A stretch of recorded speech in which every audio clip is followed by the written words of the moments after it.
Hello लोगोफोर फुंबिलिनि गाहाम हामलायनायखौ नोंथांमोननिसिम बावहरग्रोनाय जाबाय। नोंथांमोननि थाखाय आं माखासे निउस आपडेट लाना फैदों, बेनिखायनो नोंथांमोना भिडिअखौ जोबजासिम नाय आरो जुदि चेनेलाव गोदानब्ला चेनेलखौ साबस्क्राइब खालामनानै लाइक कमेन्ट खालामना जाबाव, मानोना जोंनि चेनेला 20K सिम सौहैथारसिगोन। बेनिखायनो नोंथांमोना जाय बिथांमोना दासिमबो आंनि चेनेलखौ साबस्क्राइब खालामाखै, साबस्क्राइब खालामनानै ला।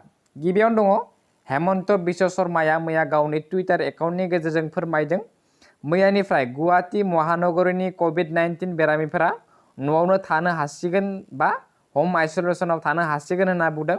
अनलि गुवाहाटी महानगरनि सुबुंफोरनि थाखायल'। मैयानिफ्राय साफ्रोमनोबो बेसेन नाङै मोनसे पाल्स अक्सिमिटार होनाय जागोन। पाल्स अक्सिमिटार होननानै बुङोब्ला जोंनि देहानि थैयाव बा जोंनि देहायाव बेसेबां थै दं बेखौ सुग्रा मोनसे जन्त्र, आरो जोंनि देहायाव 100 थै थानांगौनो, आरो 90 थायोब्ला माने 90नि खम थायोब्ला माने जोंनि देहायाव थै सोनांगौबा थै होनांगौ जायोनो। आरो होखांनायनि उनावनो माने बे पाल्स अक्सिमिटारखौ होखांनायनि उनावनो जाय बिथांमोना न'आव थांनो गोसो थांनो हासिगोननो।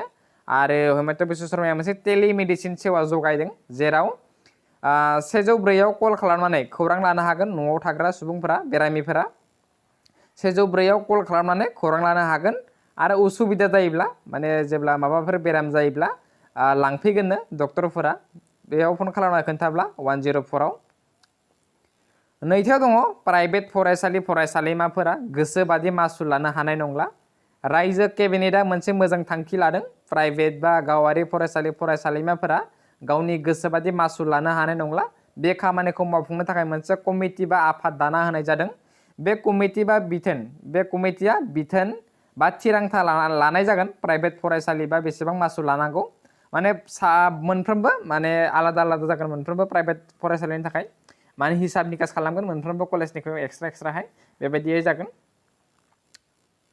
थामथियाव दङ आसामाव गोदान जिल्ला मोनसे बारायनाय जाबाय, बजालि जिल्ला। सिगां बजालि जिल्लाया बरपेटा डिस्ट्रिक्टनि सिङाव साब डिभिजनमोन, नाथाय दा बेखौ जिल्ला महरै खालामना होनाय जाबाय। आरो बे गोदान जिल्लानि थाखाय मोनसे गोदान अफिसार पस्ट आरो 85 गुबुन गुबुन मासिनि पस्ट होनाय जादों। भारताव नायोब्ला गासै 29 रायजो दङ दा, बेनिनो गेजेराव 8 रायजोआ नर्थ इस्टआव। आरो आसामनि बयनिख्रुइबो बांसिन गिदिर जिल्ला बा गुवार जिल्लाया जादों कार्बि आंलं। बयनिख्रुइ फिसाया जादों साउथ सालमारा। आरो बयनिख्रुइ बांसिन सुबुं अनजिमा थानाया नगाव, आरो बयनिख्रुइ खमसिन सुबुं अनजिमा थानाया डिमा हासाव। दा आसामाव गासै 33 जिल्ला दंमोन, नाथाय दा मैया बारायनायजों लोगोसे 34 सिम बांबाय। गोदान जिल्लाया मा? बजालि जिल्ला, बरपेटानिफ्राय थिखावबाय। ब्रैथियाव दङ आमेरिकानि व्हाइट हाउसनि बायजोआव फायारिं खालामनायनि जाउनाव आमेरिकानि हादरगिरिया गावनि प्रेस कनफारेन्सखौ गारनानै सिक्रेट सार्भिसफोरा रैखाथि बादायाव लाना थाङो आरो उनाव फैफिनो, माने बेवहाय जायगायाव फैफिनो आरो उनाव फैफिननानै बिथाङानो बुङो, डनाल्ड ट्राम्पआनो बुङो, आमेरिकानि प्रेसिडेन्ट बिथाङानो बुङो सासे दुथांखौ सिक्रेट सार्भिसआ गावदोंमोन होननानै बिथांखौ दा मेडिकेलाव लांबाय आरो प्रेस कनफारेन्सखौ जागायफिनो। माबाया हादरगिरिया, आमेरिकानि हादरगिरिया प्रेस कनफारेन्सखौ जागायफिनो। बाथियाव दङ बे बोसोराव आइपिएलनि स्पन्सरशिप हिसाबै थानो हागौ बाबा रामदेवनि पतंजलि कम्पानिया।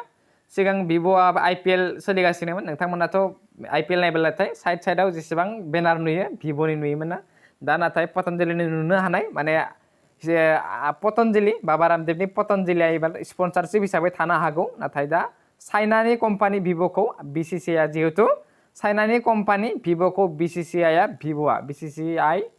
भिभ'खौ नेवसिगारबाय, बेनिखायनो दा थानो हागौ भारतारि कम्पानि बाबा रामदेवनि पतंजलि। दा कर'नानि थाखाय बे आइपिएलआ बे बोसोराव इन्डियायाव जानाय नंला, दुबाइ बा इउएइ हादोरावसो जानो हागौ, माने जागोन। दिनैनि भिडिअ एसेनोसै। जुदि भिडिअखौ मोजां मोनो लाइक कमेन्ट खालामनांगौ। दिनैनि भिडिअ एसे खम जादों दिनैनि टपिकआ, थेवब्लाबो होनाय जाबाय आं। थ' दिनैनि भिडिअ एसेनोसै, गोजोन्थों।